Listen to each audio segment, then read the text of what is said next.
Hey guys, it's Sucha here. If you didn't already know, I am a proud dog mom to a 2.5-year-old German Shepherd pup. I did adopt him when he was about 9 or 10 months old. And I'm gonna be honest, I had a huge learning curve. German Shepherds and just dogs in general are a lot of work when you're training them. And when you have a big dog breed that do have high energy, it is a huge liability and responsibility to take care of them. So my full mom mode kicked in.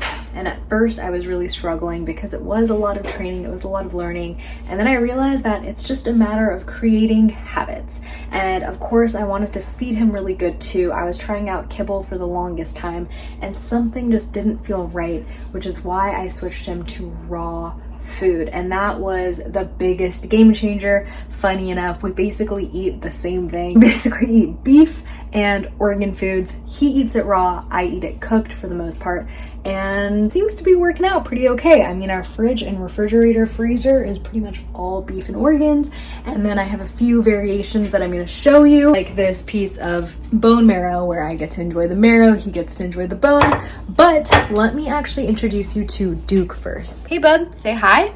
So this video is dedicated to you because you eat a really great diet and people ask me about how you get to eat like this, how it's affordable for me because it can add up, and how we do it, how much I feed you, how you are super athletic and strong. And let's see your teeth, how you have really white teeth, how we're able to maintain that, and a really nice coat, and how you're super healthy and happy. Do you want to tell them how it's done?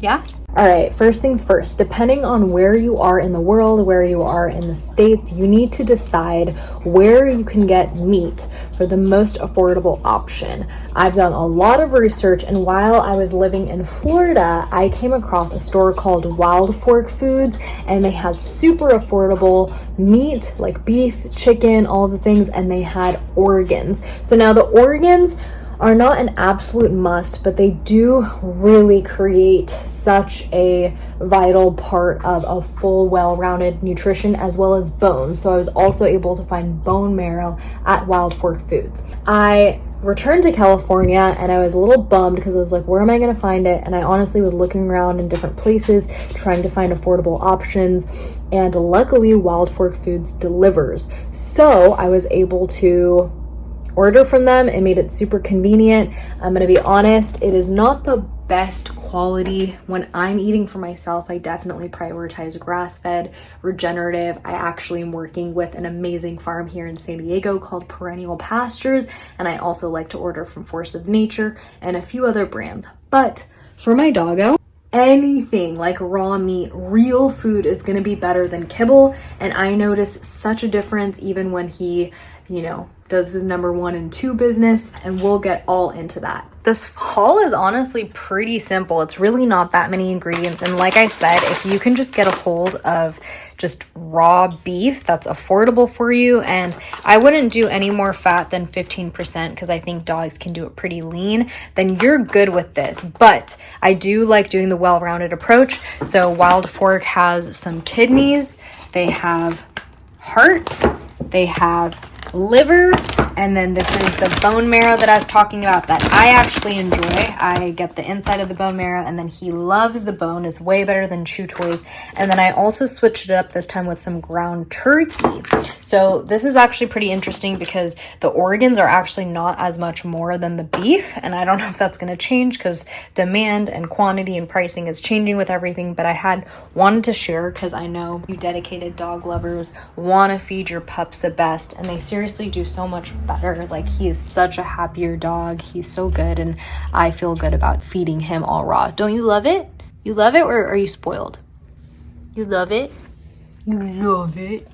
So the way I buy it, it does take a little bit of prep. Some people like using a food processor. I like cutting up all the organs in chunks just like this, and then sometimes I just put it in the bag of beef. Everything comes frozen, so it is nice to kind of thaw it out max like 2 to 3 days before you're going to feed your dog it, because then it does start to go bad. But I like to do these chunks specifically because they're really nice for training, and I'll get into a little bit of training. He's already sitting really good, but when you have a pup and especially a big dog and you want to be on point with their training, hand feeding their meals, especially when it's raw, they're going to be like salivating for the food, is amazing. They're really receptive, and it creates that brain pattern. So every time they follow a command, they get fed, and they're way better, and the training comes really fast and easy. That was a huge game changer for me. I worked with a dog trainer out in Florida, so I'm just sharing this information with you because then you don't need to go through the dog training, but it was such a game changer, and it literally just made so many things more effective. And you kind of just get creative and you realize like what things you need to be trained on. I like feeding him outside too because it just keeps a more cleanly atmosphere. I do hand feed him, so I wash my hands obviously afterwards and before, but it's kind of nice to train them around the house or outside so that they know to look to you, and they're always looking for your authority because you want to maintain and establish authority. Are you ready for food? You're only getting food because I'm doing this training video, okay? All right, so what I did, I actually emptied that thing of ground turkey in here.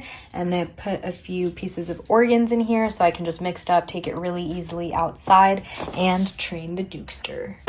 All right, we going. Come on. Come on. Sit. He already knows. All right, so I'm gonna go in this bag, get a little thing of ground beef and organ, just like this, so it's like a little ball. Sit. Good. Down. And now we're at that point where I'm doing multiple commands because he knows. He already knows what's up. Come. Sit. There we go. And always do a flat hand because sometimes they get really excited and they nibble you. So if you do flat hand, they can lick it out of you. Wait. Duke. Sit. And you can pretend you have something in your hand. Wait. Down. Wait. Reaching back into the bag. Come. Sit. Down. Up. Paw. Paw. Good boy. So there's a ton of commands that are really great. You can do anything from just like paw, but the ones that are like really useful and helpful are wait. So you hold food in front of them and then you tell them to wait, you back up, go do something, and then if they're still waiting, then you give them the treat. That one was really useful just because he was such an eager, anxious dog, a lot of anxiousness, and it kind of got him to trust and know that I'd come back and know that he was safe and getting food.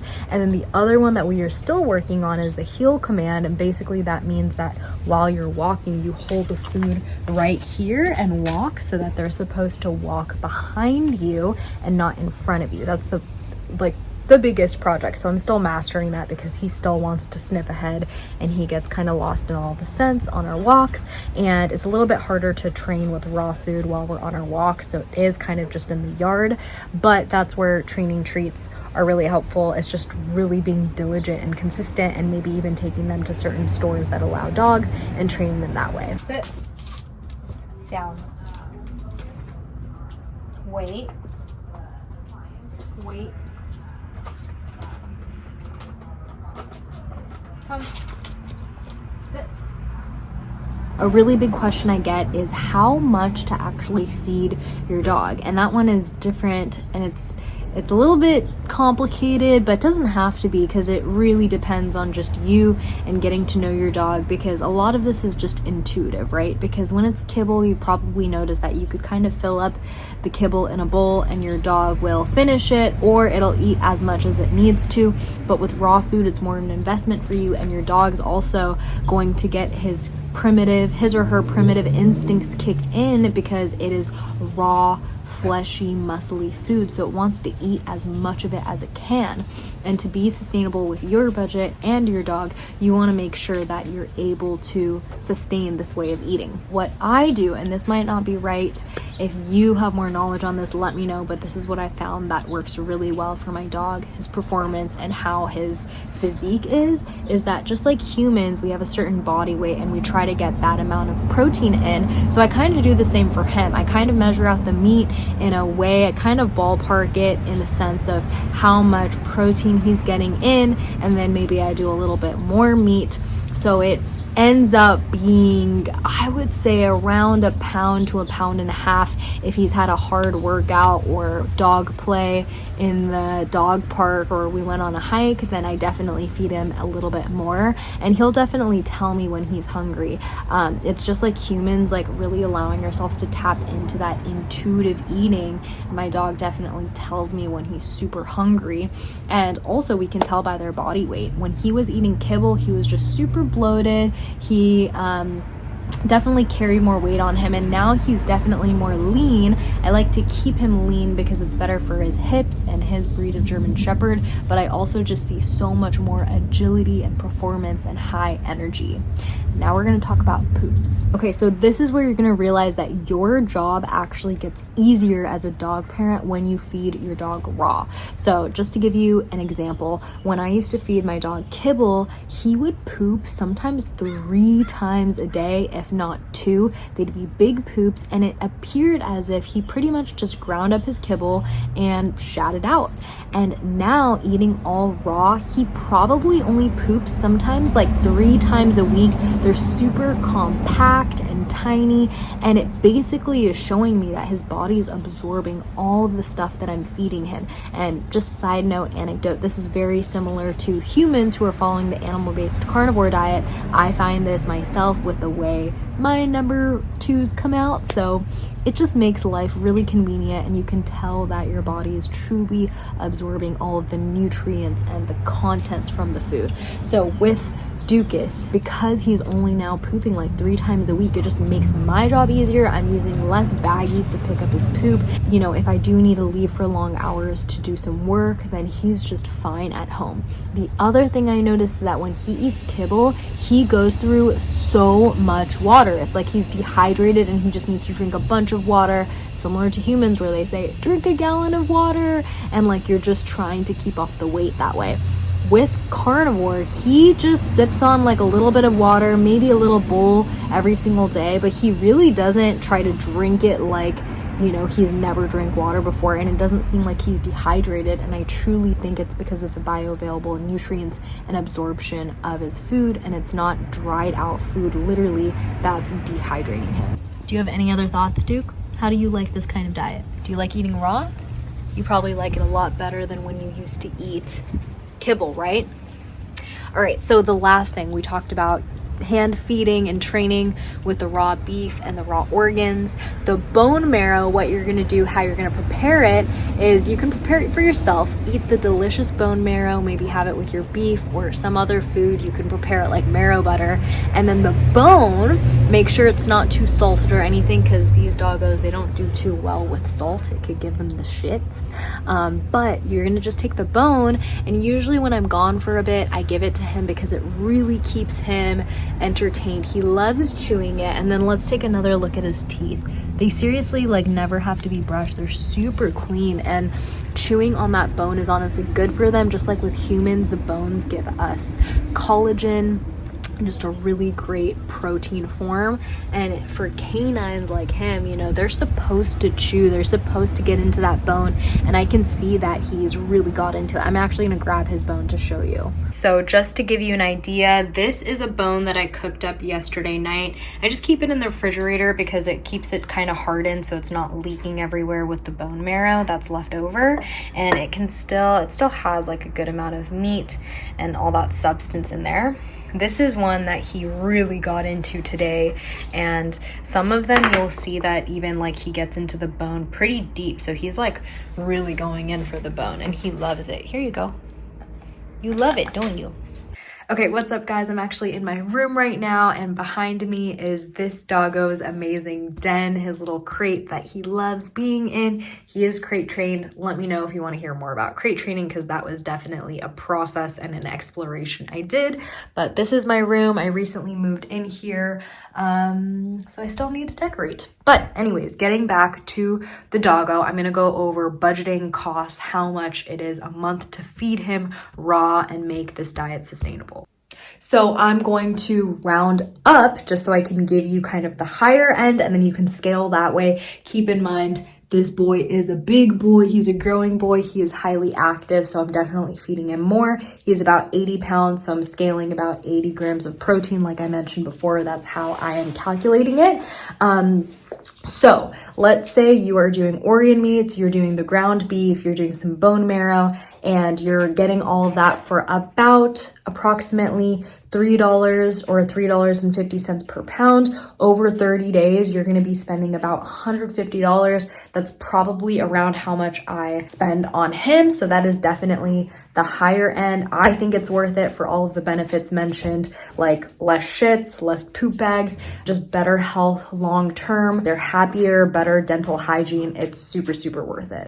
Okay, so on the lower end, let's say your dog's not as big. Let's say you're just doing ground beef and you find a place that can do it for ideally anywhere between $3 to $3.50 per pound, and you're feeding about a pound a day to your doggo. That's going to be about $3-ish a day. And then if you take that over a month, it's going to be about $90. Basically, you're looking at spending anywhere about like $90 to about $150 if you got a big dog and you want to feed them fully raw. And then again, if you have a smaller dog, you can definitely scale back and feed them way less because they're in a smaller body. Okay, so that concludes the raw dog haul, and also just a little bit of training and a little bit of dental hygiene and a little bit of all the things. If you have any questions or more things that you want to see in detail of for my dog lovers, dog parents, please let me know so that I know, because I love to create content on this. This is something that I've been immersing myself in for the past year and a half as a dog parent, because I want to be the best mama for the Dukest. Say bye. Duke says thank you for watching. Duke says please subscribe if you like this video. Duke says thumbs up if you like it. And he's gonna give us a little paw thumbs up. Duke up.